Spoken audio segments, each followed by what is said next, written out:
Hello my dear student, Career Planet Jodhpur के official platform पर आप सबका हार्दिक स्वागत है।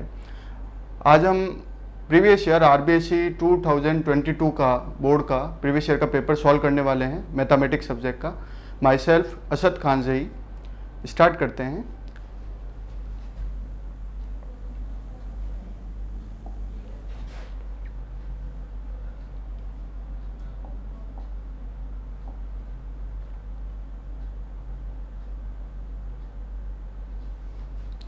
देखिए, आपका पूरा के पूरा जो प्रीवियस ईयर का जो पेपर है ये 4 सेक्शन में बटा हुआ है। 4 सेक्शन के अंदर सबसे पहला जो सेक्शन है वो अपन स्टार्ट कर रहे हैं। इस सेक्शन के अंदर फर्स्ट क्वेश्चन हम ले रहे हैं। देखिए, फर्स्ट क्वेश्चन जो मल्टीपल चॉइस क्वेश्चन है, उस क्वेश्चन में क्या है, मान लीजिए कि फंक्शन r से r में डिफाइन है और आपका फंक्शन ऑफ x क्या दिया हुआ है, फंक्शन ऑफ x बराबर x की पावर 4 द्वारा परिभाषित है। तो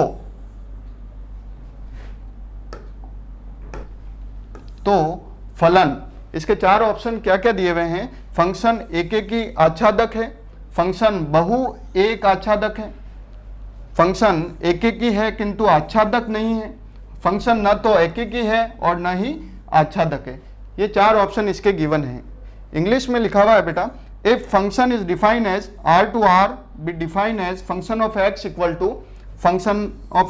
टू x की power 4, then the function is, your 4 options are, function is 1 1 and onto, function is many 1 onto, function is 1 1 but not onto, function is neither 1 1 nor onto.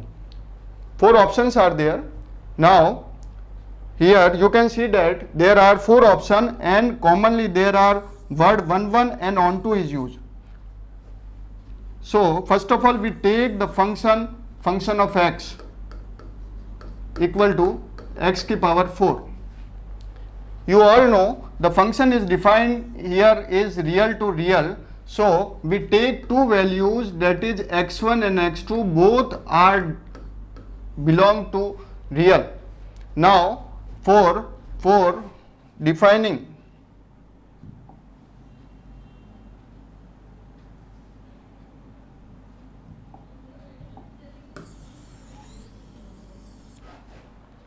Now for defining we have to put x1 into the function. We will get function of x1 which is equal to x1 की power 4, and now put the value of x2 here. We will get x2 की power 4. Now equate both the function of x1 equal to function of x2. Now x1 power 4 equal to x2 की power 4. We will get x1 minus x2 की power 4. We write here x1 square का whole square minus x2 square whole square. You know the identity a square minus b square, that is a plus b and a minus b. We write here x1 square plus x2 square and x1 square minus x2 square.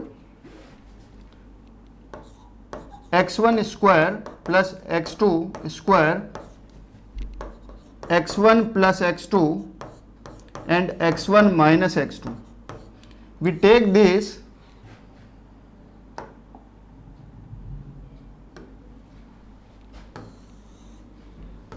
x1 plus x2 equal to 0.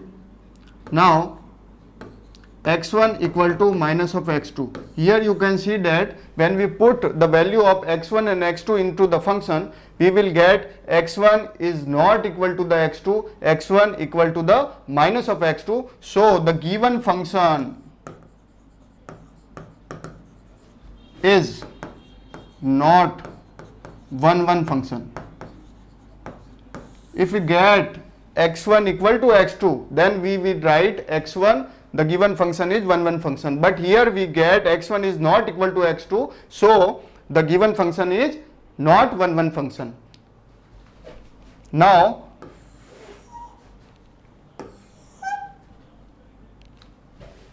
Now for proving onto, what is onto? Onto function, suppose this is real and this is also real. This is the A, this is the boundary of B. For defining the function is onto, all the element belong to the group B must have pre-image available in group A. So for this we take y that is equal to x की power 4. Now we will take here from find the value of x, that is y 1 by 4. Now function is onto, for defining the function is onto, for this we take the value of y that is equal to -1, which is the real. Now put -1 in the place of y. For this we get the value of x is imaginary, but the A is your real. So we can say that the function is neither 1 function nor onto function.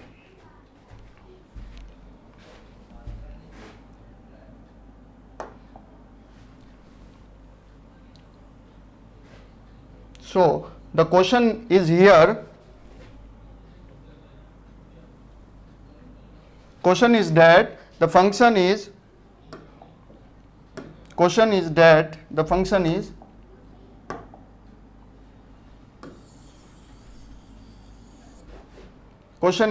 here function R to R be defined as function x की power 4. The function is, so the function is neither 1 nor onto. Your option, correct option is D.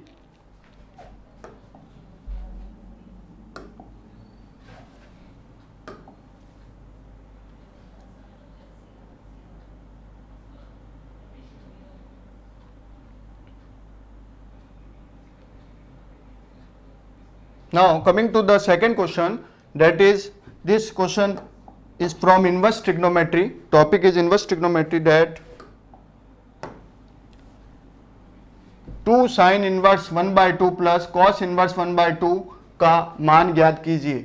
तो देखिए यहाँ 4 option दिए हुए हैं. हम सबसे पहले इनकी वैल्यूज निकालने की कोशिश करते हैं. तो देखिए 2 sin inverse 1/2 plus cos inverse 1/2. Now let sin inverse 1/2. Now let sin inverse 1/2 is theta 1 and cos inverse 1/2 is theta 2. This is your plus sign. Now we have to find the value of theta 1 and theta 2. For this we consider sin inverse 1/2 equal to theta 1.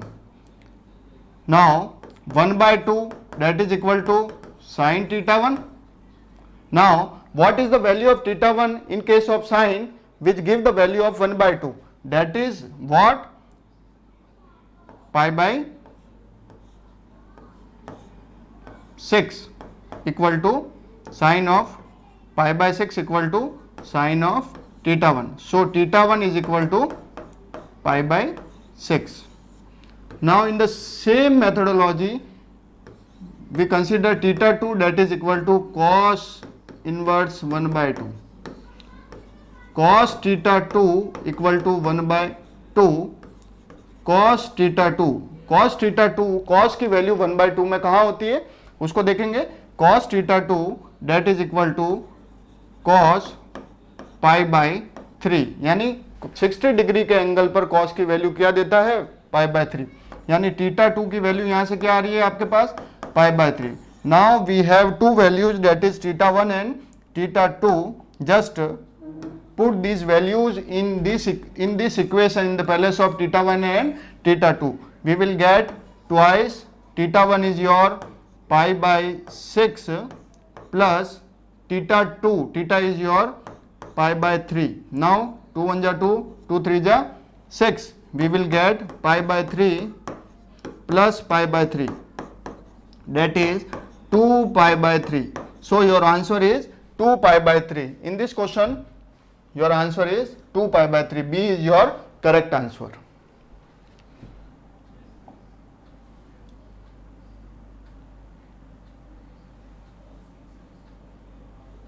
Now coming to the next question, that is question number 3rd, which is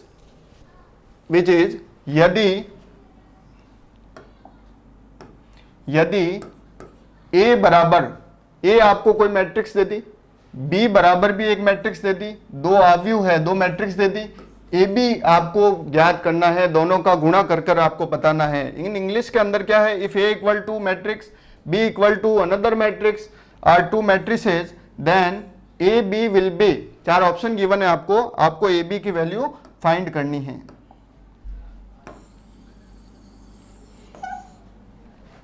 देखिए करते हैं इसको.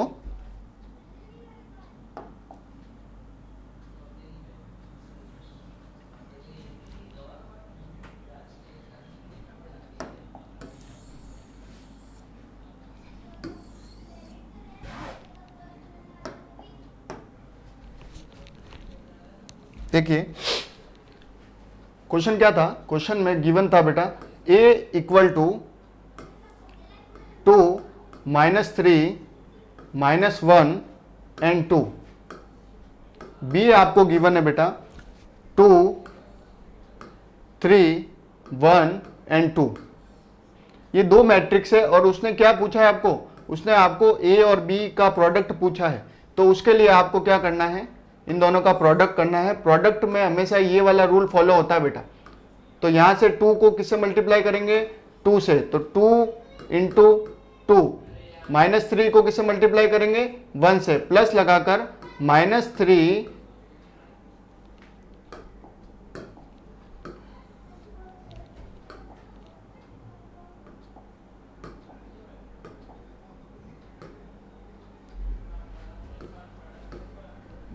-3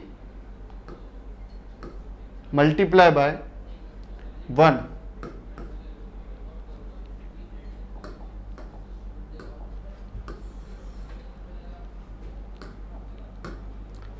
इसी तरीके से 2 को किससे multiply करेंगे, 2 multiply by 3 plus -3 multiply by 2. इसी तरीके से -1 को किससे मल्टीप्लाई करेंगे, -1 multiply by 2 plus 2 multiply by 1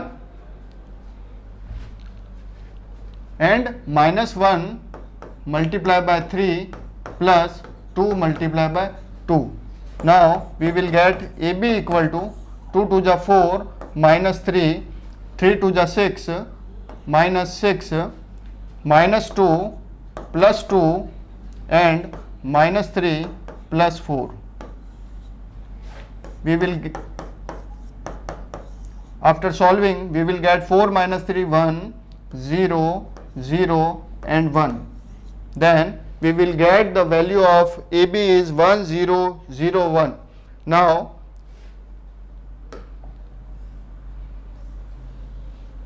this is our question 1 0 0 1. So our right answer is option number A. Now coming to the next question,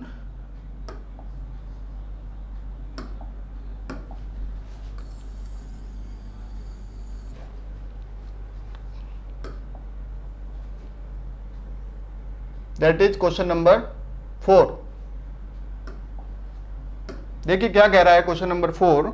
question number 4 के अंदर अपन देखते हैं, इसने एक आपको समीकरण दे दी है, इक्वेशन दे दी है और आपको दो मैट्रिक्स को कंपेयर करके दे दिया है और वो कह रहा है कि आपको x की वैल्यू फाइंड करनी है, द वैल्यू ऑफ x आपको निकालना है. उसके लिए क्या करना है बेटा, देखिए कभी भी दो मैट्रिक्स के बीच में इक्वल टू का साइन होता है तो वो मैट्रिक्स कहलाती है इक्वल मैट्रिक्स. फॉर दिस हम यहां आप देख सकते हैं, देखिए x plus y plus z की वैल्यू किसके बराबर होगी, 9 के बराबर होगी. तो आप क्या लिख सकते हैं बेटा, x plus y plus z that is equal to 9. और यहां पर आप देख रहे हैं y प्लस जेड किसके बराबर है, 7 के बराबर है. तो y plus z that is equal to 7. तो देखिए y प्लस जेड की वैल्यू किसके बराबर है, 7 के इक्वल है. तो y प्लस जेड की जगह हम क्या लिख सकते हैं इस इक्वेशन के अंदर, 7. तो we will get x plus 7 that is equal to 9. x equal to 9 minus 7 that is equal to 2। तो देखिए द जो आंसर है उसके अंदर डी ऑप्शन के अंदर क्या लिखा हुआ है 2, तो इस क्वेश्चन का जो आंसर हो जाएगा आंसर नंबर डी। चलिए नेक्स्ट चलते हैं आगे।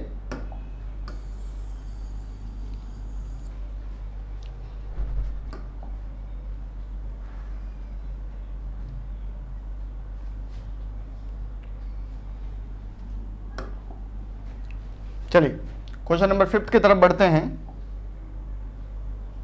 क्वेश्चन नंबर 5 क्या कह रहा है देखिए,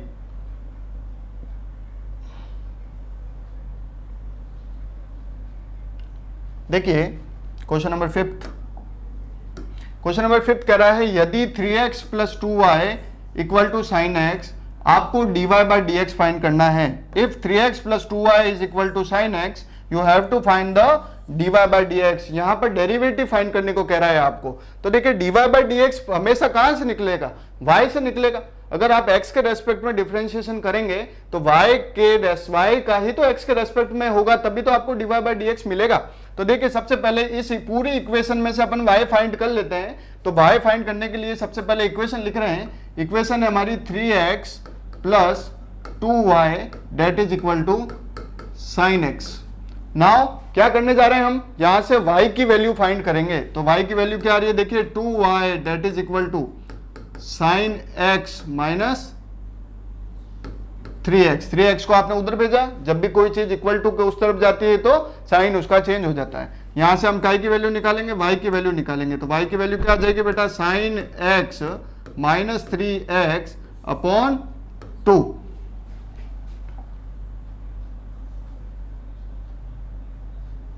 आगे देखिए, अब देखिए हमारे पास y मिल गया। अब y मिलने के बाद में हमें क्या करना है, dy बाई डी एक्स निकालना है। तो dy बाई डी एक्स क्या होता है, this is the derivative of y with respect to x। तो करिए इसका डेरिवेटिव। तो dy बाई डी एक्स करेंगे तो सिंपल सा पता है आपको, ये 1/2 कांस्टेंट है। कांस्टेंट का डिफरेंशिएशन अगर मल्टीप्लीकेशन में हो तो एज इट इज रह जाता है। उसके बाद में क्या बचा, साइन एक्स। साइन एक्स का डिफरेंशिएशन क्या होता है बेटा, कॉस एक्स माइनस 3x है तो 3x का 1। तो आपका final answer dy by d x क्या मिल रहा है यहाँ पर, cos x minus 3 upon 2 is your final answer. तो देखिए इस चारों ऑप्शंस के अंदर, मैं इसको थोड़ा बड़ा कर देता हूं, चारों ऑप्शन के अंदर cos x minus 3, cos x minus 3,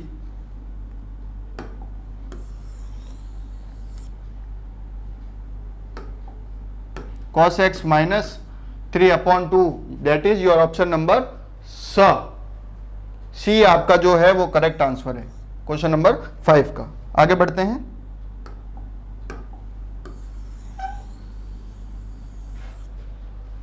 चलिए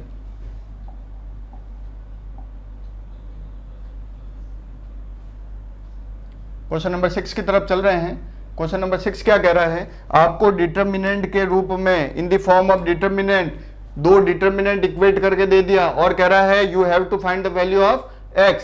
this is your first determinant and this is your second determinant. तो ले लेते हैं, चलिए डिटर्मिनेंट। डिटर्मिनेंट क्या है आपका 3x1 which is equal to minus 3x1 and 1. This is your two determinant. Now you have to find the value of x. For finding the value of x, now this is the method. क्या करेंगे, 3 को 1 से multiply करेंगे, 3 into 1 minus 3 को किससे multiply करेंगे, x से, तो 3 into x which is equal to, बीच में इक्वल का साइन है, साइन रहेगा। आगे देखिए क्या करना है,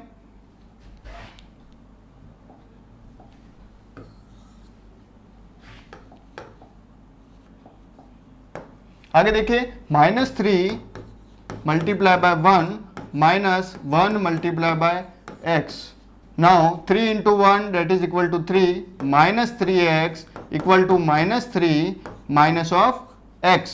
now you have to find, so x को एक तरफ लेके जाइए, -3 को इस तरफ ले आइए, तो 3 plus 3 equal to 3x minus x. 3x में से x गया तो क्या बचा बेटा 2x और 3 plus 3 6। Now you have to find the value of x। For value of x that is 6/2 which is equal to 3। तो x की वैल्यू कितनी आ रही है 3। Your option number B is correct. Now coming to the next question, that is question number 7.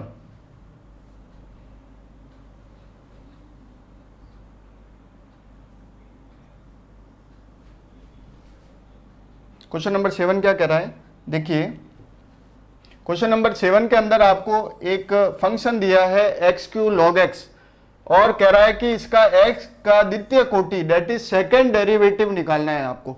यहां पर वापस English में पढ़िए, the second order derivative of x cube log x with respect to x, that is आपने जैसे अभी dy by d x निकाला था वैसे ही आपको एक बार डिफरेंशिएशन कर अगेन दूसरी बार डिफरेंशिएशन करना है, that is the second order derivative. चलिए इसको भी करते हैं।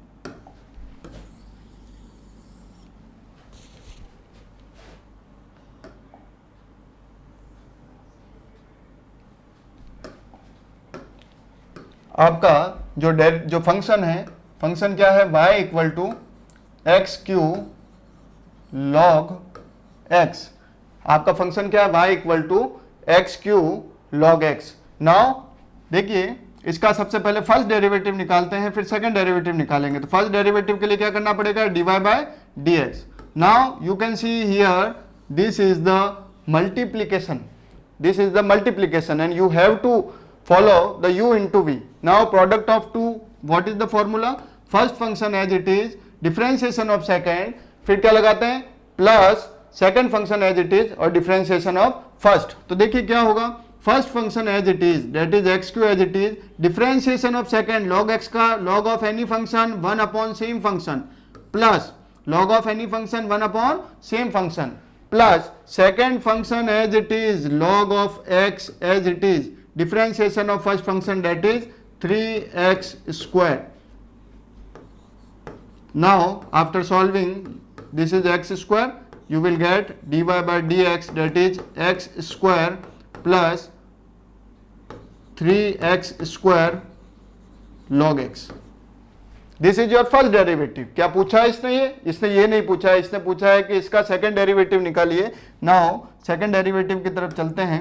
सेकंड डेरिवेटिव के लिए क्या करेंगे, एक बार और इसका डिफरेंशिएशन करेंगे, जिसको क्या लिखेंगे d2y by dx square that is equal to x square का डिफरेंशिएशन क्या होता है बेटा 2x प्लस अगेन आपको दो फंक्शन मल्टीप्लीकेशन के रूप में दिख रहा है, आपको क्या करना है u इंटू वी अगेन लगाना है। तो u इंटू वी के लिए क्या करेंगे, 3 आपका यहां पर कांस्टेंट हो गया, एक्स स्क्वायर का क्या हो जाएगा बेटा 2x, एक्स स्क्वायर का 2x log x as it is plus log x का 1 बाय एक्स और x square as it is. एक बार एक फंक्शन को ऐसे ही रखेंगे, दूसरे वाले का डिफरेंशिएशन करेंगे, प्लस लगाएंगे, जिसका डिफरेंशिएशन आप लोगों ने कर दिया उसको एज इट इज रखेंगे और दूसरा वाला का डिफरेंशिएशन कर देंगे। तो हमें क्या मिल रहा है देखिए 2x प्लस 3 2 जा 6x log x प्लस एक x कैंसल, ये उधर गया तो 3x। तो 3x प्लस 2x कितना मिला बेटा 5x।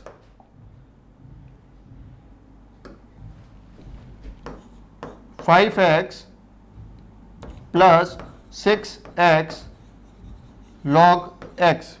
अब देखिए यहां से कुछ कॉमन निकल रहा है, क्या निकल रहा है बेटा x कॉमन निकल रहा है।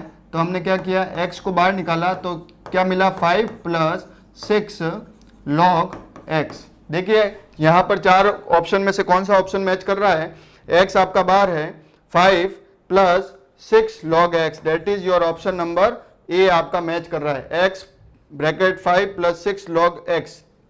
हिंदी मीडियम में ऑप्शन नंबर अ आपका सही जवाब होगा। चलिए आगे बढ़ते हैं।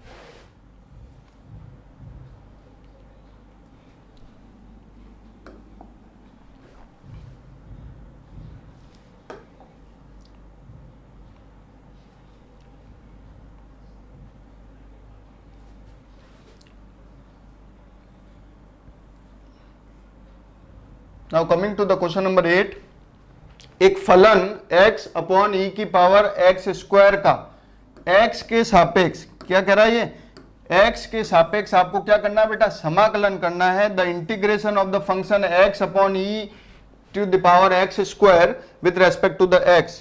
चलिए करते हैं इसको भी। तो सबसे पहले फंक्शन को लिख लेते हैं। फंक्शन क्या है हमारा? फंक्शन हमारा गिवन है x अपॉन ई की पावर एक्स स्क्वायर का आपको क्या करना है? समाकलन करना है, इंटीग्रेट करना है, इंटीग्रेशन करना है। तो देखिए क्या करने जा रहे हैं हम, इसको ऊपर की तरफ लेके आ रहे हैं, किसी डिनोमिनेटर के टर्म को ऊपर की तरफ लेके आते हैं तो वो एज इट इज आता है और उसके पावर में नेगेटिव लग जाता है। तो यहां पर क्या होगा बेटा? ई की power minus x square D x. अब आप लोग ने कर रखा होगा, सबसे पहले क्या करते हैं इंटीग्रेशन में, किसी टर्म को मानते हैं, क्या लेट करते हैं? Let x square is equal to t, equal to t. तो यहां पर इसका डिफरेंशिएशन करिए, क्या आएगा? 2x dx is equal to dt। क्या मिल रहा है आपको? x dx is equal to dt by 2। Now यहां आप लोग देख सकते हैं, यहां आप लोग देख सकते हैं ये वाली x की टर्म और ये dx की टर्म, ये x और dx की टर्म किसको रिप्लेस करेगी? dt बाई 2 को। तो आपको क्या मिलेगा बेटा? e की पावर एक्स स्क्वायर को आप लोगों ने क्या लेट किया था? t। तो क्या लिख सकता हूं मैं? माइनस ऑफ t, और x dx की जगह आप लोग क्या लिख सकते हैं? dt by 2। तो 1/2 कॉन्स्टेंट है, इसको बाहर की तरफ लिख दिया, दैट इज dt बाई 2। अब इंटीग्रेट करना है e की पावर एनी फंक्शन। तो e की पावर एनी फंक्शन आप सभी को पता है क्या होता है? e की power any function that is e की power same function minus of t, और माइनस t का क्या हो जाएगा? -1।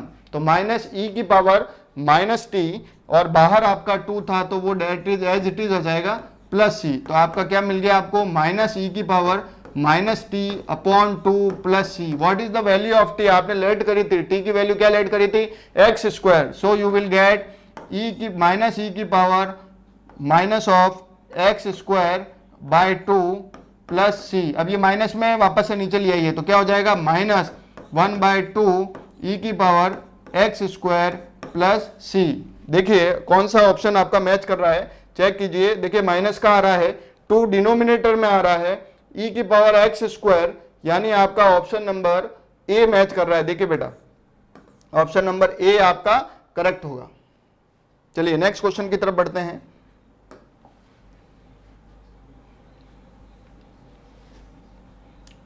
क्वेश्चन नंबर 9, बड़ा ही आसान सवाल दिया है क्वेश्चन नंबर 9 बोर्ड ने। डिफरेंशियल इक्वेशन टॉपिक से दिया है और इसने आपको फाइंड करने को कहा है कि इसकी घात क्या होगी, इसकी डिग्री क्या होगी, डिग्री फाइंड करने को कहा है इसने। तो सबसे पहले सवाल को पढ़ लेते हैं। सवाल क्या कह रहा है?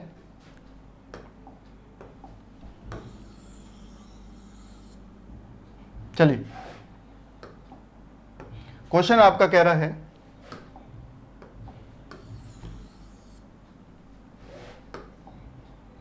क्वेश्चन कह रहा है अवकल समीकरण, एक समीकरण दी है आपको ये वाली पूरी, इस पूरी समीकरण की घात, घात का मतलब होता है बेटा डिग्री, डिग्री ज्ञात करनी है। क्या कह रहा है? द डिग्री, यहां लिख दिया इसने, इंग्लिश मीडियम वाले देख सकते हैं। The degree of differential equation, ये एक डिफरेंशियल इक्वेशन आपको गिवन है, इसकी क्या निकालनी है? आपको डिग्री फाइंड करनी है बेटा। तो डिग्री फाइंड करने के लिए आप लोगों ने पढ़ा होगा कि सबसे पहले आपको क्या पता होना चाहिए? उसका ऑर्डर पता होना चाहिए कि उस पूरी डिफरेंशियल इक्वेशन के अंदर हाईएस्ट ऑर्डर को सबसे पहले सेलेक्ट किया जाता है और उस ऑर्डर का ही क्या देखना है आपको? डिग्री। क्लियर है? तो देखिए सबसे पहले अगर इसने डिग्री ही पूछी है, लेकिन हमें क्या देखना है? सबसे पहले हमें सबसे पहले इसका ऑर्डर देखना है। ऑर्डर देखेंगे और ऑर्डर की ही जो पावर होगी वो डिग्री के रूप में कंसीडर करेंगे। देखिए बेटा कैसे होगा, ये बड़ा सिंपल सा है। देखिए यहां पर देखिए, this is your first order, dy by d x अभी अपन ने किया था, एक बार डिफरेंशिएशन किया था। ये dy बाई डी एक्स, ये भी फर्स्ट ऑर्डर है, ये भी फर्स्ट ऑर्डर है। ऑर्डर है, ऑर्डर का मतलब होता है बेटा हिंदी में कोटि। सबसे पहले कोटि निकालेंगे फिर घात निकालेंगे। तो सबसे पहले कोटि देख रहे हैं, यानी क्या देख रहे हैं? ऑर्डर, यानी एक बार डिफरेंशिएशन किया है। यहां पर देखिए d2y by d x square, यानी जिसकी कोटि क्या है बेटा? 2 कोटि है। कोटि का मतलब क्या होता है? ऑर्डर। इसका ऑर्डर 2 है। तो पूरी डिफरेंशियल इक्वेशन के अंदर, पूरी अवकल समीकरण के अंदर सबसे पहले कोटि देखेंगे, क्या देखेंगे, उसका ऑर्डर देखेंगे। ऑर्डर देखने के बाद उस ऑर्डर की जो पावर होगी वही उसकी क्या होगी, डिग्री यानी घात होगी। तो देखिए इसकी क्या पावर है, इसकी कुछ पावर नहीं दिख रही, इसका मतलब इसकी घात कितनी है बेटा, 1। तो 1 है यानी इसकी डिग्री कितनी होगी बेटा, इसकी घात हो गई 1। तो देखिए 1 कहां लिखा हुआ है, 1 लिखा हुआ है ऑप्शन नंबर ब के अंदर, यानी ऑप्शन बी आपका करेक्ट है। इसकी घात कितनी हो जाएगी, 1। यानी पूरी डिफरेंशियल इक्वेशन को अच्छे से देखना है, उसमें कितनी बार डिफरेंशिएशन किया हुआ है, सबसे पहले उसको सेलेक्ट करना है, वही आपका ऑर्डर होगा और उस ऑर्डर की ही क्या देखना है आपको, क्या पावर है। तो उस हाईएस्ट ऑर्डर की जो पावर होगी वो आपकी घात यानी डिग्री कहलाएगी। चलिए नेक्स्ट क्वेश्चन में, बड़ा आसान सवाल था ये, आगे की तरफ और बढ़ते हैं।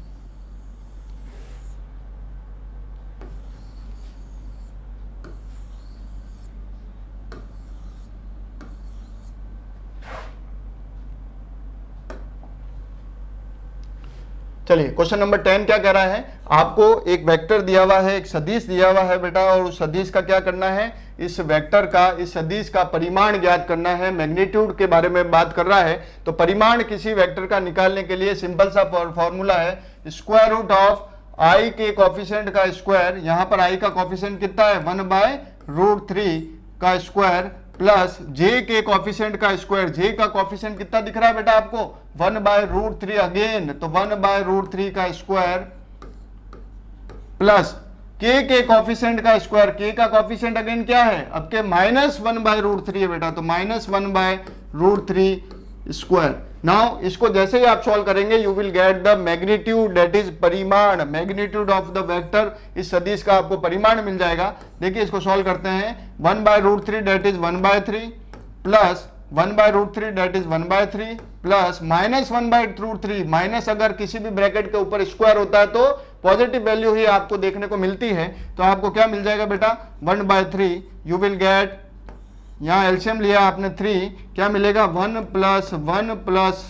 1 दैट इज 3/3, कैंसल आउट हो गया, आपको क्या मिला, √1 दैट इज इक्वल टू 1। तो इस गिवन वेक्टर का परिमाण क्या होगा, 1। तो देखिए ऑप्शन के अंदर आपको कहां पर 1 लिखा हुआ नजर आ रहा है, that is B, option number B के अंदर 1 लिखा हुआ आ रहा है, तो ये आपका सही उत्तर हो जाएगा, करेक्ट आंसर हो जाएगा। चलिए आगे बढ़ते हैं नेक्स्ट क्वेश्चन की तरफ।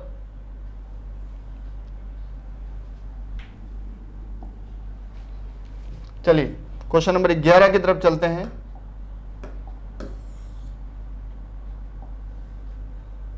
क्वेश्चन नंबर 11 क्या कह रहा है, अच्छे से देखिए। क्वेश्चन नंबर 11 के अंदर आपको एक वेक्टर दिया हुआ है, मोस्ट इंपॉर्टेंट आरबीएससी के फेवरेट सवालों में से ये एक क्वेश्चन है, that is the unit vector, you have to find the value of unit vector. एक वेक्टर आपको गिवन है बेटा, एक सदिश गिवन है, दैट इज ए वेक्टर, और इसका मात्रक इकाई है ना, इकाई सदिश आपको निकालना है। क्वेश्चन क्या कर रहा है, the unit vector of the direction of the vector, vector is given to you, you have to find the unit vector. तो बेटा हमेशा ध्यान रखिए यूनिट वेक्टर का क्या फॉर्मूला होता है, अगर यूनिट वेक्टर निकालना है तो unit vector is denoted by n cap, और यूनिट वेक्टर का फॉर्मूला होता है a vector, whatever the vector is given to you, that vector is used, that is a vector upon modulus of that vector, जो given vector है उसका ही modulus, that is the unit vector। तो देखिए हम क्या करेंगे, हम सबसे पहले इस वेक्टर को लिख देंगे, तो n vector which is equal to, a vector क्या गिवन है क्वेश्चन के अंदर, -2i cap plus 3j cap minus k cap upon modulus of this vector. Previous question में हमने मैग्नीट्यूड निकाला था, वही मॉड्यूलस है, वही आपका परिमाण है। परिमाण निकालने के लिए क्या किया था, स्क्वायर रूट ऑफ आई के कोफिशिएंट का स्क्वायर, जे के कोफिशिएंट का स्क्वायर, के कोफिशिएंट का स्क्वायर। सो देखिए स्क्वायर रूट ऑफ आई के कोफिशिएंट क्या दिख रहा है बेटा, -2, तो -2 का स्क्वायर प्लस जे के कोफिशिएंट का स्क्वायर क्या होगा, 3 स्क्वायर, प्लस के कोफिशिएंट क्या है, -1 का square, that is n cap which is equal to -2i plus 3j minus k cap, और मैग्नीट्यूड हो गया इसका कितना हो गया बेटा, 2 2 4 plus 3 3 9 plus 1 n cap that is equal to -2i plus 3j minus k upon √14। तो इसको हम क्या लिख सकते हैं बेटा, हम क्या लिख सकते हैं, n cap that is equal to -2 upon √14 i cap plus 3 upon √14 j cap minus k cap upon √14। This is your unit vector, this is your answer. Check करिए कौन सा ऑप्शन में आ रहा है, ये आपके -2 इसमें दिख रहा है, प्लस 3j माइनस के, that is your option number D is the correct answer. Next question की तरफ बढ़ते हैं।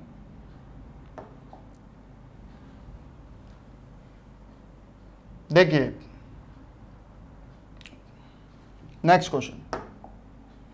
क्वेश्चन में आपको क्या कह रहा है,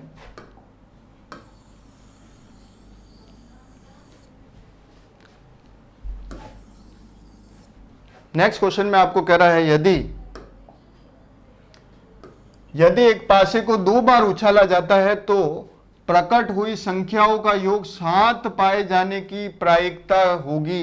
4 ऑप्शन दिए हुए हैं। इन इंग्लिश में क्या दिया हुआ है, if die is thrown twice, यदि किसी डाई को कितनी बार थ्रो किया गया, 2 टाइम्स थ्रो किया गया है, तो the probability of getting the sum of the number equal to 7 will be. आपको 2 डाई को फेंकना है और उसमें जो सम हो रहा है 7 आने की प्रायिकता, प्रोबेबिलिटी को निकालना है। तो देखिए प्रोबेबिलिटी का सीधा सा फंडा है, प्रोबेबिलिटी में आपके नीचे क्या आएगा, नीचे वो आएगा कि कितनी बार उसका आउटकम आ रहा है। तो देखिए किसी भी आप पासे को फेंकते हैं तो पासे के अंदर कितनी साइड्स होती है, पासे के अंदर 6 साइड्स होती है, किसी भी डाई में 6 साइड्स होती है, तो 6 नीचे आ जाएगा। उस डाई को कितनी बार आप फेंक रहे हैं वो उसकी पावर में आ जाएगा। तो उसको 1 बार फेंका यानी 6 की पावर 1, उसको 2 बार आपने उछाला यानी 6 की पावर 2, तो यहां पर कितनी बार आ जाएगा, 6 की पावर 2। ये तो आपके डिनोमिनेटर वाली टर्म आ गई। अब न्यूमरेटर में वो चीज आएगा जो उसने पूछा है। उसने क्या पूछा है कि आप उस डाई को जब उछाल रहे हैं दोनों को, तो दोनों का सम कितनी टाइम्स, कितनी बार 7 आ जाए। तो 7 आने के लिए हम देखिए करते हैं, सपोज मैंने फर्स्ट डाई फेंकी, तो फर्स्ट डाई फेंकने पर सपोज 1 मिला और सेकंड डाई फेंकने पर 6 मिला, यानी देखिए फर्स्ट और 6 मिलकर कितना हो रहा है बेटा, 7। तो ये एक बार हो गया ऐसा। इसका जस्ट उल्टा कॉम्बिनेशन भी बन सकता है, पहली बार फेंकने पर 6 और दूसरी बार फेंकने पर 1 आया, दैट इज 7। आगे देखिए, अब मैंने वापस से फेंका उसको, तो इस बार 2 मिला, मेरे को 2 मिला, तो 2 को 7 बनाने के लिए मेरे को क्या करना पड़ेगा, नेक्स्ट फेंकने पर 5 आना चाहिए। तो 5 + 2 कितना हो गया, 7, दैट इज 7। तो इसका उल्टा कॉम्बिनेशन भी बन सकता है, पहले वाले में फेंकूं तो 5 मिले और दूसरे वाले में अगर डाई को थ्रो किया जाए तो कितना मिले, 2 मिले, 5 + 2 that is equal to 7। Now third time मैंने वापस फेंका तो आपके फर्स्ट बार फेंकने पर 3 मिला, तो सेकंड बार फेंकने पर कितना मिलना चाहिए, 4। दोनों का सम हो रहा है 7, तो इसका उल्टा कॉम्बिनेशन, इसका रिवर्स कॉम्बिनेशन भी बन सकता है, दैट इज इक्वल टू 7। तो देखिए ये 6 कॉम्बिनेशन बन रहे हैं, 1 2 3 4 5 6। ऐसा 6 बार फेंकने पर ऐसे जिनका सम 7 हो हमें मिल सकता है। तो ऊपर कितना आ जाएगा, 6। तो हमारे पास क्या आ रहा है, 6 अपॉन 6, 6 जा 36, 6 जा 36, that is the probability is 1/6। 1/6 कहां पर आ रहा है, ऑप्शन नंबर सी के अंदर। So your answer is C is the correct answer. Now ये आप सभी आपके मल्टीपल चॉइस के सारे क्वेश्चंस हो गए। आप लोग समझ के करेंगे तो सभी हो जाएंगे। एक बार इसको बहुत अच्छे से देखिएगा। हम इसके सेकंड क्वेश्चन की तरफ चल रहे हैं, that is the fill in the blanks. क्या है देखिए, आप बढ़ते आगे।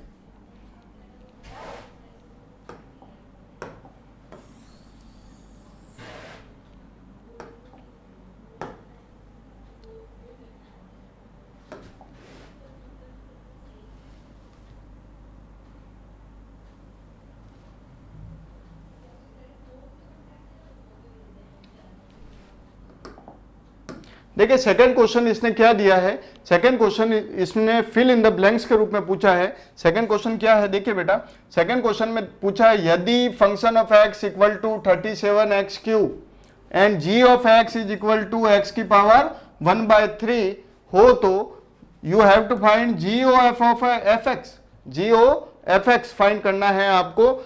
इंग्लिश में देखिए क्या लिखा है, function of x equal to 27x³ and g of x is equal to x की power 1/3 then GOF of x equal to, तो देखिए कैसे करेंगे, g ऑफ x पूछा है हमारे पास, क्या है बेटा, g ऑफ x की वैल्यू गिवन है, कितनी है g ऑफ x की वैल्यू, x की पावर 1/3, और फंक्शन ऑफ x की वैल्यू क्या गिवन है हमारे पास, फंक्शन ऑफ x की वैल्यू गिवन है 27x³, ये चीज गिवन है। हमें क्या निकालना है, हमें निकालना है GOF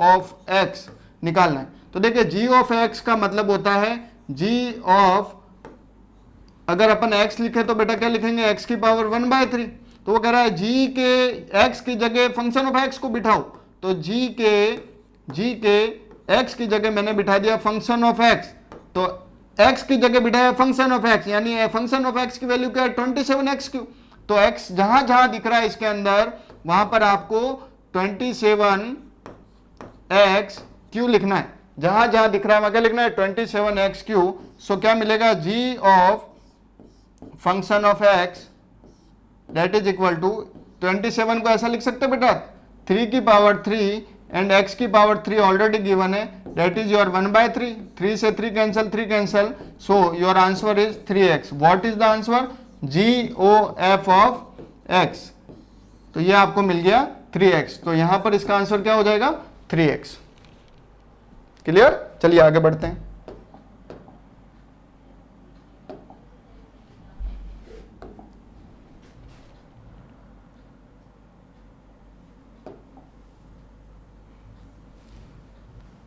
fill in the blanks के अंदर सेकंड क्वेश्चन आपको पूछा है कि cos इनवर्स -1/√2, cos इनवर्स -1/√2 का मुख्य मान होगा, what is the principal value of cos inverse -1/√2। तो देखिए कैसे करेंगे इसको, cos इनवर्स -1/√2 को सबसे पहले बेटा थीटा लेट कर लिया, क्लियर है, बड़ा सिंपल सा मामला है। cos इनवर्स को उधर भेज दीजिए तो हमारे पास क्या आएगा, -1/√2 equal to cos of theta. अब देखिए, आप ये देखिए कि cos के अंदर 1/√2 किस में आता है, तो 1/√2 सबको पता है, बड़ा 10वीं में पढ़ के आते हो आप 10th क्लास में, 45 डिग्री पर आता है। 45 डिग्री को रेडियन में क्या लिखते हैं बेटा, π/4, तो cos ऑफ π/4 नेगेटिव लग रहा है आगे, cos ऑफ थीटा। अब देखिए cos को गायब नहीं कर सकते, we have to find the value of theta, हमें थीटा की वैल्यू निकालनी, तो सबसे पहले इस माइनस को एलिमिनेट करना पड़ेगा। आप लोगों ने एलाइड एंगल का कॉन्सेप्ट सीखा होगा, एलाइड एंगल के कॉन्सेप्ट से cos ऑफ पाई माइनस π/4, देखिए पाई के अंदर, पाई के कारण ड्यू टू पाई cos में ही बना रहता है, और पाई माइनस समथिंग, पाई कहां पर आता है, pi minus something second quadrant में कौन कौन पॉजिटिव रहता है बेटा, साइन एंड कॉसेक पॉजिटिव रहते हैं, बाकी सबके सब नेगेटिव रहते हैं। तो cos नेगेटिव रहेगा किसके अंदर, सेकंड क्वाड्रेंट के अंदर, और cos के कारण पाई माइनस समथिंग आपका cos नेगेटिव रहा और एंगल एज इट इज मिल गया, और आपका नेगेटिव भी गायब हो गया, तो cos theta. Now cos easily remove हो सकता है, तो आपको मिला pi minus π/4 that is equal to theta. तो यहां क्या हो गया, 4π माइनस पाई दैट इज 3π/4, किसकी वैल्यू हो गई है, थीटा की वैल्यू हो गई, तो 3π/4 इसकी प्रिंसिपल वैल्यू हो गई, is the correct answer. Now coming to the question number 3rd,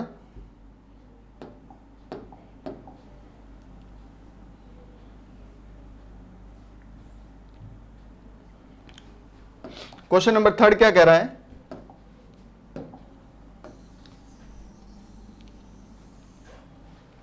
question number 3rd के अंदर सिंपल सी दो मैट्रिक्स दे रखी है आपको, मैट्रिक्स ए, मैट्रिक्स बी, और आपको दोनों मैट्रिक्स का सब्ट्रैक्शन पूछा है। सिंपल सा है, सब्ट्रैक्शन में इस वाले को इस वाले से, है ना, जो जहां बैठा है उस वाले को उससे सब्ट्रैक्ट कर देते हैं, you will get your direct answer. तो क्या करेंगे, देखिए हम भी डायरेक्ट आंसर निकाल लेते हैं इसका, बड़ा सिंपल सा है। देखिए बेटा कैसे होगा ये, 1 में से 2 आपको सब्ट्रैक्ट करना है। देखिए यहां पर हमने एक मैट्रिक्स बनाई, 1 में से 2 सब्ट्रैक्ट करेंगे क्योंकि ए माइनस बी पूछा है आपको, तो 1 - 2 क्या मिलेगा आपको, यहां लिख देंगे 1 - 2, यहां पर 3 - 4 दैट इज 3 - 4 -2, यहाँ कौन है -2 और यहाँ कौन है 3, तो -2 एंड -3 और यहाँ पर है 5 -2, आपको क्या मिलेगा 5 -2, तो you will gate 1 -2 that is -1, 3 -4 that is -1, -2 -3 that is -5 और 5 -2 that is 3। This is your answer. A - B दो मैट्रिक्स गिवन थी, हर एक जो करस्पॉन्डिंग एलिमेंट है वो आपस में सबट्रैक्ट हो जाते हैं, ये मैट्रिक्स का रूल है। नेक्स्ट क्वेश्चन की तरफ चलते हैं।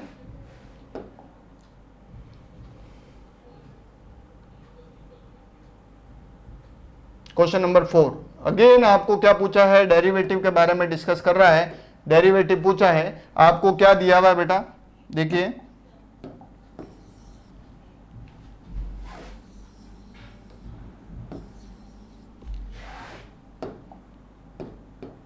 आपको पूछा है 3x plus 2y equal to cos y, तो dy बाई dx आपको निकालना है। तो देखिए यहां पर 3x plus 2y cos y है, तो सबसे पहले देखिए यहां पर दो cos y है, अगर एक cos y होता तो हम एक्सट्रैक्ट कर लेते।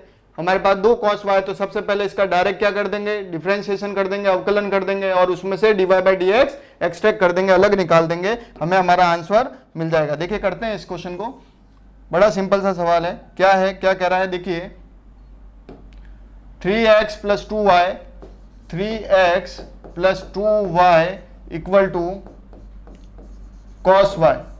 तो देखिए 3x का हो गया 1 प्लस 2y का हो गया dy by dx, cos y का डिफरेंशिएशन क्या होता है बेटा, minus sine y dy by dx।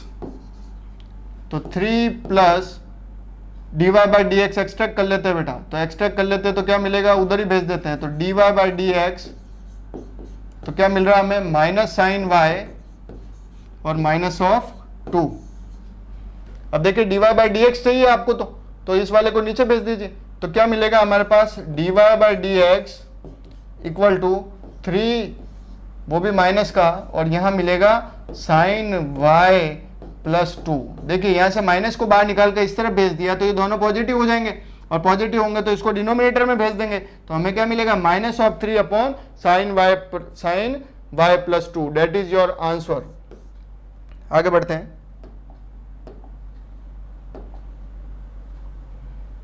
Question number 5,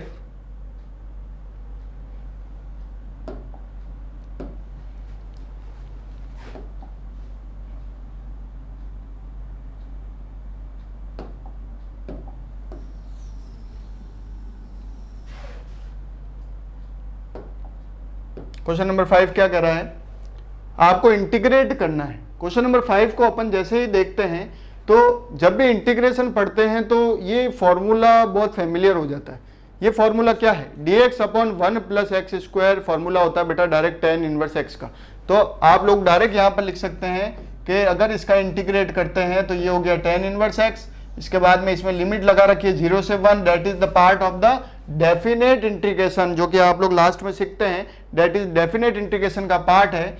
now put upper limit that is tan inverse 1 minus tan inverse 0, तो tan इनवर्स 1 होता है बेटा पाई बाई 4 माइनस tan 0 होता है 0, you will gate pi by 4।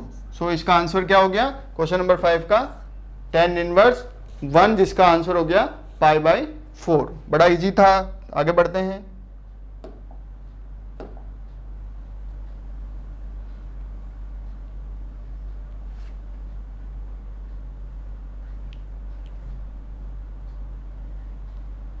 देखिए क्वेश्चन क्या कह रहा है,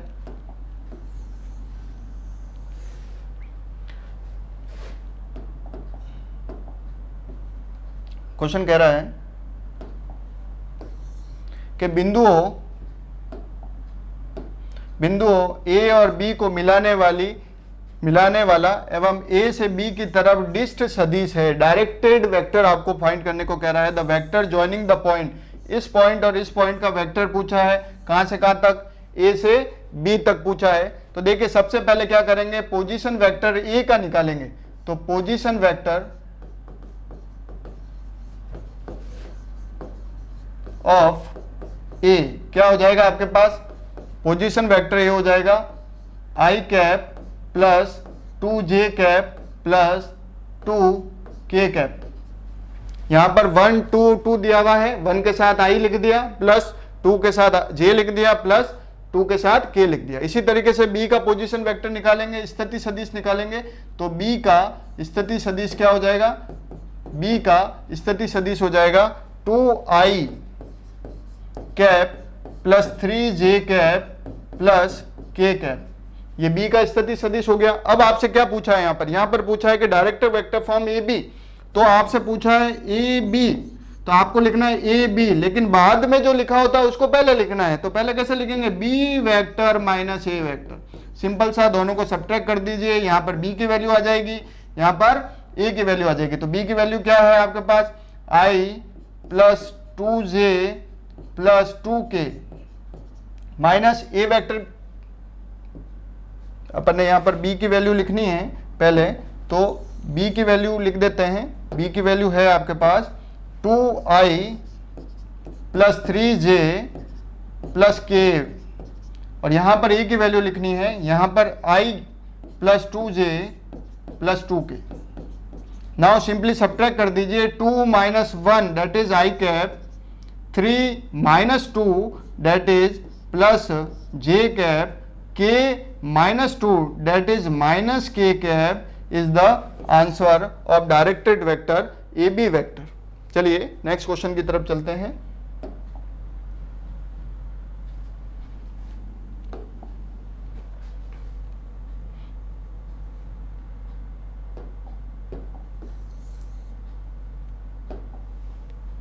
क्वेश्चन नंबर 3 है आपका, डेट इज अति लघुतरात्मक प्रश्न, very short answer type question.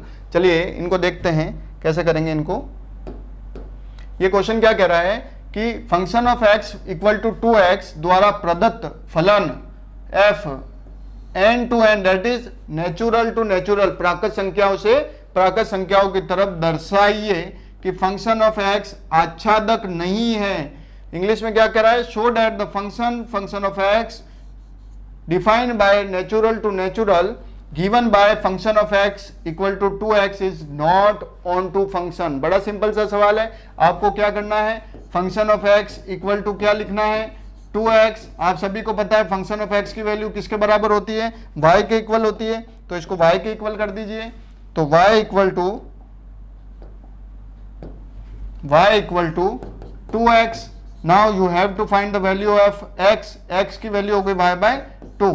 अब यहां पर फंक्शन कैसा डिफाइन कर रहा है, देखिए यहां पर जो फर्स्ट लिखा हुआ होता है that is the value of x, second लिखा हुआ होता है वो वैल्यू होती है y की। तो आपका y भी नेचुरल है और आपका x भी नेचुरल है। Suppose we put y equal to 1, तो 1 आपका नेचुरल नंबर होता है, तो 1 is belong to natural number. तो जैसे ही 1 पुट किया, x की वैल्यू कितनी मिल रही है, x मिल रहा है 1/2। तो 1/2 which is not belong to natural number, क्या आधा नेचुरल नंबर होता है क्या, नहीं होता है, तो 1/2 इज नॉट नेचुरल नंबर। सो 1 की मैंने आपको बताया था ना कि अगर दो ग्रुप है A और B के यहां पर हमने लिखा 1, तो इसकी प्री इमेज बन रही है 1/2 that is not a part of the A, so the given function is not a onto function. यहां आपको लिखना पड़ेगा कि the given function is not onto function। that is your answer, that is very short type answer। चलिए second question की तरफ चलते हैं, that is the inverse trigonometric question। क्या है इनवर्स ट्रिग्नोमेट्रिक क्वेश्चन, देखिए 3 cos inverse,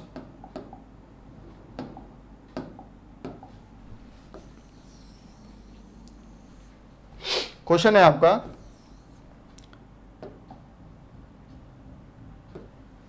3 cos inverse √3/2 plus sine inverse √3/2 का मान ज्ञात कीजिए। Find the value of 3 cos inverse √3/2 plus sine inverse √3/2। तो चलिए करते हैं इसको। हमने लिखा 3 cos inverse √3/2 plus sine inverse √3/2। देखिए 3 cos इनवर्स √3/2 तो √3/2 कॉस के अंदर कहां पर आता है, आप सभी को पता है √3/2 कहां पर आता है, पाई बाय किस पर आता है, 30 डिग्री पर आता है, pi by 6 plus sine inverse √3/2, sine के अंदर √3/2 कहां पर आता है, पाई बाय 3 पर आता है। तो देखिए 3 1 जा 3, 3 2 जा 6, यहां पर क्या मिला आपको, पाई बाय 2 प्लस यहां पर क्या मिला, पाई बाय 3। यहां पर आपका एलसीएम कितना आ रहा है, 6, 2 3 जा 6, यानी यहां पर आ रहा है 3 पाई, 3 2 जा 6, यहां पर आ रहा है 2 पाई, 3 + 2 that is 5 pi. Your answer is 5 pi by 6 is the correct answer. बड़ा सिंपल सा क्वेश्चन था। चलिए आगे बढ़ते हैं। देखिए क्वेश्चन नंबर 3 से सिंपल कोई सवाल नहीं हो सकता, बड़ा सिंपल सा सवाल है। क्या है, देखिए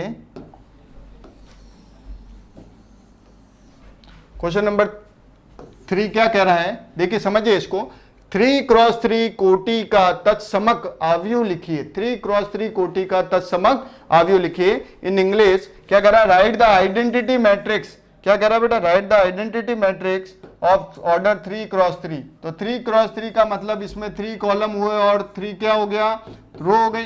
3 रो एंड 3 कॉलम की आपको क्या बनानी है, आइडेंटिटी मैट्रिक्स बनानी है। तो आइडेंटिटी मैट्रिक्स में क्या होता है, 1 0 0 0 1 0 0 0 1। इससे इजी कोई क्वेश्चन नहीं हो सकता, very short answer type question था। आपको केवल बताना था कि आइडेंटिटी मैट्रिक्स क्या होता है। नेक्स्ट क्वेश्चन क्या कह रहा है कि x के किस मान के लिए सारणिक का मान शून्य होगा।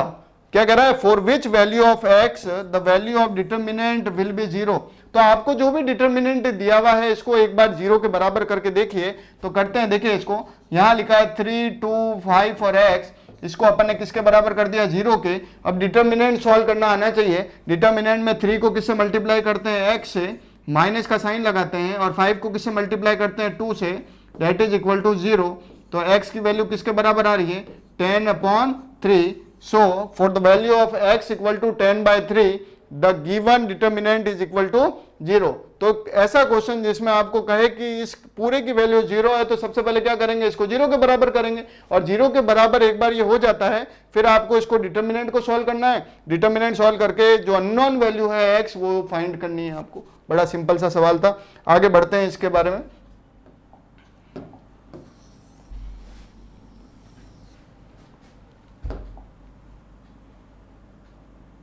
इसका क्वेश्चन नंबर 5 देखते हैं क्या कह रहा है।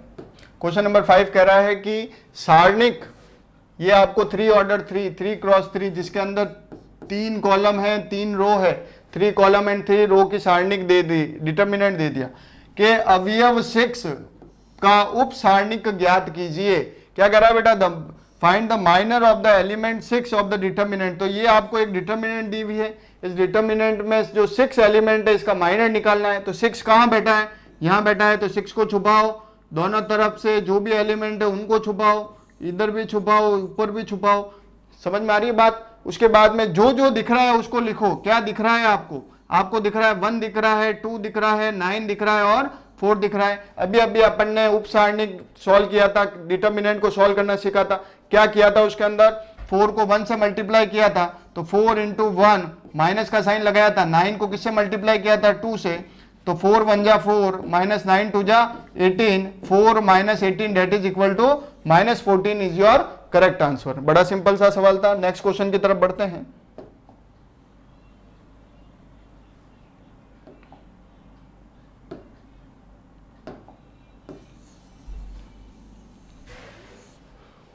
देखिए क्वेश्चन नंबर 6 क्या कह रहा है, दर्शाइए कि फलन f(x) = x² x = 0 पर संतत है, so that the function of x = x² is continuous at x = 0। तो देखिए हमारे पास फंक्शन क्या गिवन है, फंक्शन ऑफ x = x²। अब हम सबसे पहले क्या करेंगे बेटा, लेफ्ट हैंड साइड चेक करते हैं। लेफ्ट हैंड साइड में क्या लिखेंगे, हम लिखेंगे 0 - h, यानी हमारे पास जो भी फंक्शन है उसमें हम चेक करते हैं 0 - h लिखकर क्या मिलता है हमें मिल रहा है -h का square that is h²। Now right hand side में हम चेक करेंगे, राइट हैंड साइड में क्या मिल रहा है, that is function of 0 + h, 0 + h that is 0 + h का whole square that is h²। यानी कहने का मतलब left hand side equal to right hand side हो रहा है, यानी कहने का मतलब function of x equal to x square is continuous at x equal to 0। This is the answer of question number 6। बड़ा सिंपल है, लेफ्ट हैंड साइड में एक बार 0 माइनस एच रख के देखना है, राइट हैंड साइड में 0 प्लस एच रख के देखना है, और अगर दोनों वैल्यू अगर बराबर आ जाती है तो आप कह देंगे कि ये कंटिन्यूअस है। चलिए नेक्स्ट क्वेश्चन की तरफ बढ़ते हैं।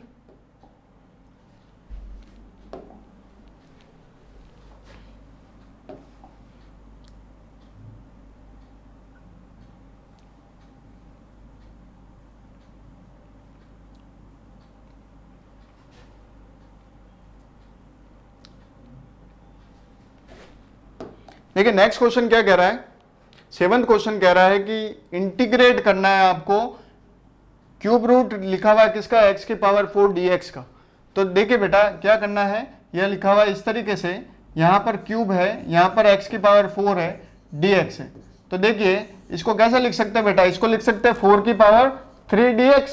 तो आप लोगों ने पढ़ रखा होगा कि अगर किसी का भी इंटीग्रेट करना है x की पावर n का तो कैसे करते हैं बेटा, यहां पर जो भी पावर होती है उसमें +1 करते हैं, और यहां पर हमें जो भी दिखता है उसी से क्या कर देते हैं, डिवाइड कर देते हैं। तो हमें क्या मिलेगा, x की पावर 4/3 + 1, और यहां पर जो आएगा उसी से क्या कर देंगे, डिवाइड कर देंगे। तो हमारा फाइनल आंसर क्या हो जाएगा, x की power 7/3 upon 7/3, that is your answer. Plus क्या कर देंगे, c, because it is the part of the indefinite integration. चलिए नेक्स्ट क्वेश्चन की तरफ बढ़ते हैं।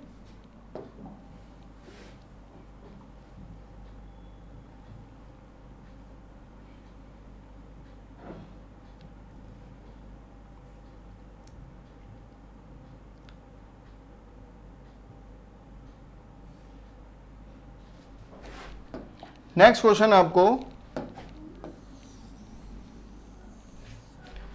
क्वेश्चन आपको दिया हुआ है, अवकल समीकरण 1 + x² dy बराबर 1 + y² dx का व्यापक हल ज्ञात करना है बेटा आपको।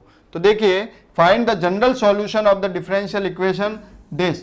तो डिफरेंशियल इक्वेशन क्या है देख लीजिए, 1 + x² dy equal to 1 + y² dx।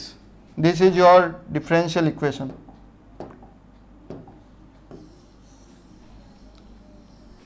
देखिए इसका सॉल्यूशन निकालते हैं। सबसे पहले आपको क्या करना है, इसको देखिए सबसे पहले इसको x वाले के साथ भेज देंगे और y वाले को y वाले की तरफ भेज देंगे। तो सबसे पहले क्या मिल रहा है, dy/1 + y² बराबर इक्वल टू dx/1 + x²। सबसे पहले क्या करेंगे बेटा, x वाले को x की तरफ और y वाले को y की तरफ भेज देंगे। हमें क्या मिल रहा है, मिलने के बाद में इसका क्या कर देंगे, इंटीग्रेट कर देंगे। अभी एक क्वेश्चन और आया था, कौन सा, 0 to 1 1/1 + x², उसका इंटीग्रेट डायरेक्ट क्या बताया था, tan इनवर्स x। इसी तरीके से यहां पर देखिए dy/1 + y² डायरेक्ट क्या हो जाएगा, tan inverse y, which is equal to tan inverse x + c। This is the answer. Clear. चलिए आगे बढ़ते हैं।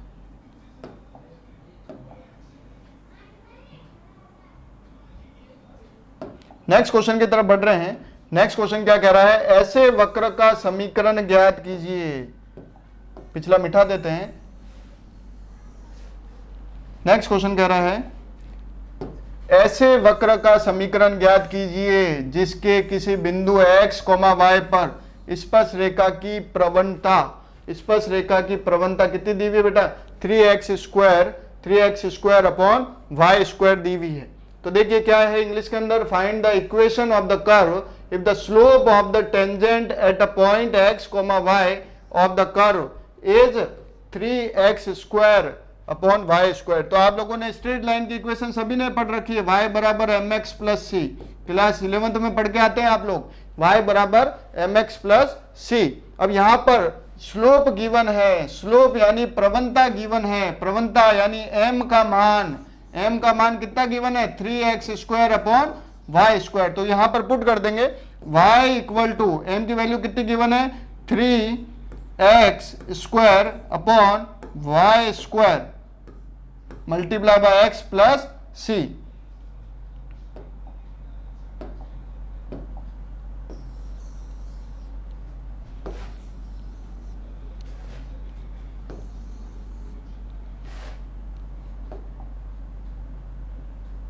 देखिए इसको यहां पर कर देते हैं। क्या था सवाल? y बराबर mx प्लस सी।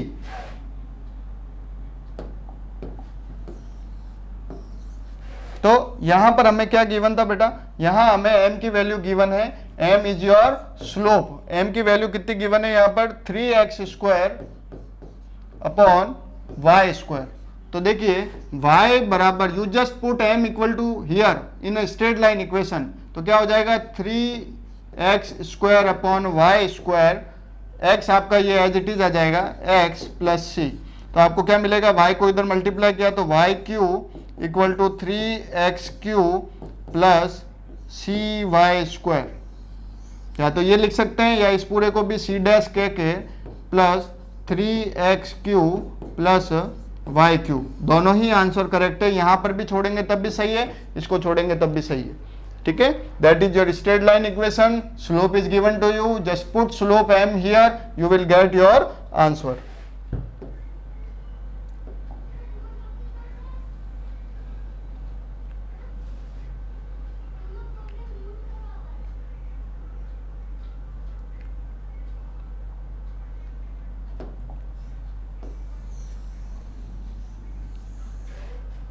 चलिए नेक्स्ट क्वेश्चन की तरफ बढ़ते हैं। नेक्स्ट क्वेश्चन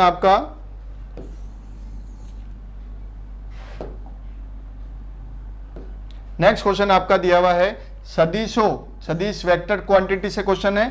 सदिशों ए वेक्टर आपको गिवन है तथा बी वेक्टर आपको गिवन है कि योगफल के अनुदिश मात्रक सदिश ज्ञात करना है। योगफल मतलब दो सदिश दिया हुआ है, उन दोनों को आप क्या कर देंगे? ऐड कर देंगे, और ऐड कर कर उसका डायरेक्शन कभी भी पूछे तो क्या करना है? एन कैप यानी यूनिट वेक्टर निकाल देना है, जैसा कि आपने अभी कर रखा है। तो देखिए क्या है? Find the unit vector in the direction of sum of vector. Two vector given है, इनका सम निकाल कर यूनिट वेक्टर निकालना है। देखिए करते हैं इसको।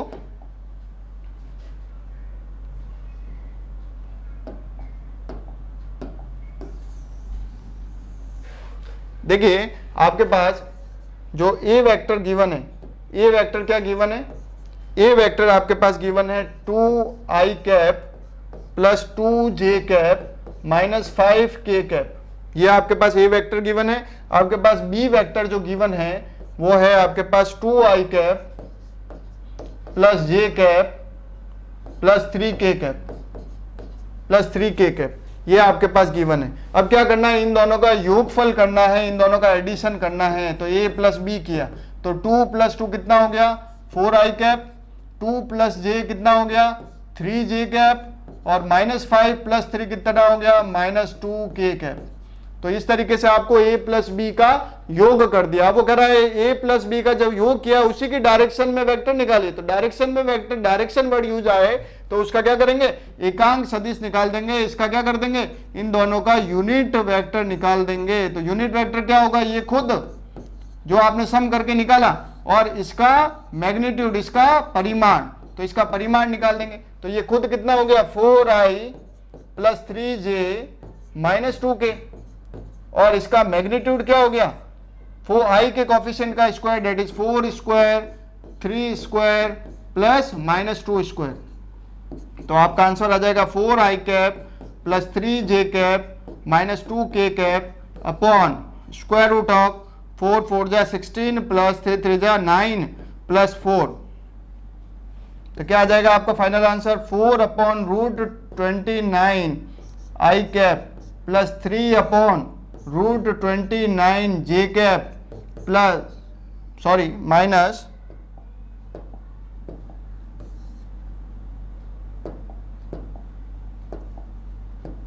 Minus 2 upon root 29 k cap.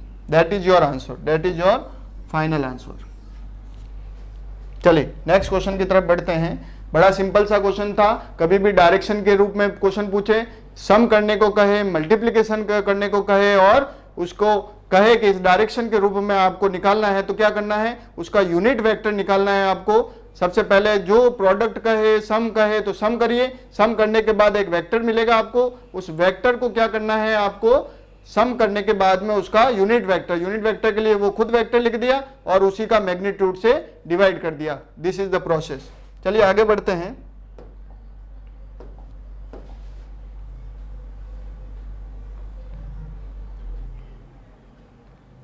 देखिए नेक्स्ट क्वेश्चन क्या कह रहा है। नेक्स्ट क्वेश्चन कह रहा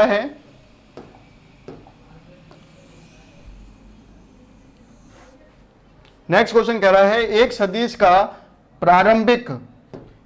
का प्रारंभिक बिंदु दिया हुआ है 2,1 और अंतिम बिंदु दिया हुआ है -5,7। इस सदिश के सदिश घटक वेक्टर कंपोनेंट निकालने हैं आप लोगों को। तो देखिए बड़ा सिंपल है, find the vector component of the vector with initial point 2,1 and terminal point -5,7। Suppose मैंने ए पॉइंट ले लिया जो इनिशियल पॉइंट था 2,1। चलिए इसको उस पे कर देते हैं।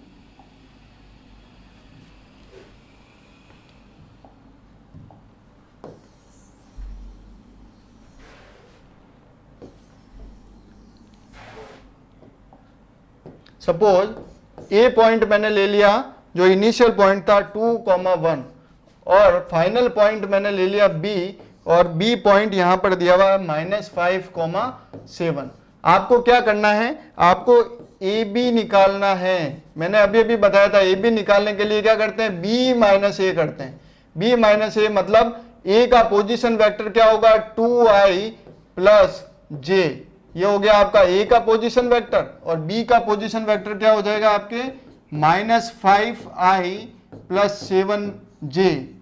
अब देखिए बी को सबसे पहले लिख लीजिए तो -5i प्लस 7j, ये आपका बी का पोजीशन वेक्टर माइनस ए का पोजीशन वेक्टर हो गया 2i प्लस j। तो -5 -2 that is -7i plus 7 -j that is plus 6j। ये आपका क्या हो गया वेक्टर कंपोनेंट। यानी आपको यहां पर दो ए और बी पॉइंट दिए हुए थे, that is A is your initial point, B is your final या टर्मिनल पॉइंट। आपने ए का पोजीशन वेक्टर निकालना था, बी का पोजीशन वेक्टर निकालना था। ए का और बी का निकालने के बाद ए बी जैसे लिखते हैं तो उसको बी माइनस ए करेंगे, यानी फाइनल माइनस इनिशियल। तो बी माइनस ए करने के बाद आपने सब्ट्रैक्ट करना है और you will get your answer. चलिए नेक्स्ट क्वेश्चन की तरफ बढ़ते हैं।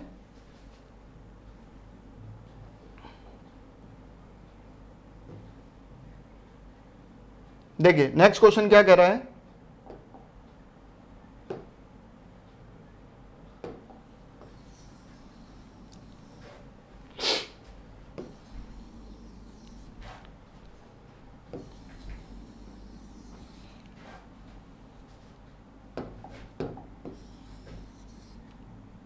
नेक्स्ट क्वेश्चन कह रहा है यदि एक पासे को एक बार उछाला जाता है तो पासे पर संख्या 2 का अपवर्तीय आने की प्रायिकता ज्ञात कीजिए। If die is thrown once, कोई डाई है उसको एक बार फेंका। देखिए पिछला सवाल भी ऐसे आए थे जिसमें डाई को 3 बार फेंका था, 2 बार फेंका था। तो अगर डाई को अगर अपन एक बार उछालते हैं तो डाई के कितने फेसेस होते हैं, कितनी साइड होती है 6। तो यहां लिख दिया 6। अब कितनी बार थ्रो कर रहे हैं डाई को, die is thrown once, die को एक बार उछाला है तो 6 की पावर 1, यानी नीचे वाली क्वांटिटी मिल गई। आगे क्या कह रहा है, देन फाइंड द प्रोबेबिलिटी, आपको प्रायिकता ज्ञात करनी है, that the number appeared on the die is multiple of 2। तो देखिए कि अगर किसी डाई को अगर अपन फेंकते हैं तो क्या क्या नंबर आ सकते हैं, 1 आ सकता है, 2 आ सकता है, 3 आ सकता है, 4 आ सकता है, 5 आ सकता है और 6 आ सकता है। ये 6 साइड में 6 नंबर दिए हुए होते हैं, ये 6 के 6 नंबर अपने आ सकते हैं। अब ये क्या कर रहा है कि वो नंबर आने की प्रोबेबिलिटी ज्ञात कीजिए, फाइंड कीजिए कि जिसमें मल्टीपल ऑफ 2 हो। तो खुद का मल्टीपल होता है क्या, नहीं होता है। 1 आ सकता है, 1 2 का, 1 तो सभी का मल्टीपल होता है तो 1 को कंसीडर करेंगे। 3 2 का मल्टीपल होता है क्या, नहीं होता है। 4 होता है 2 का मल्टीपल, 5 नहीं होता है, 6 होता है। तो ऐसे कितने नंबर हो गए, 1 2 एंड 3, यानी 3 ऐसे नंबर हैं जो अगर एक डाई को फेंकते हैं तो आ सकते हैं। तो हमारी प्रोबेबिलिटी क्या हो गई, 3 1 जा 3, 3 2 जा 6, that is 1/2, that is 1/2 is your correct answer. चलिए आगे बढ़ते हैं।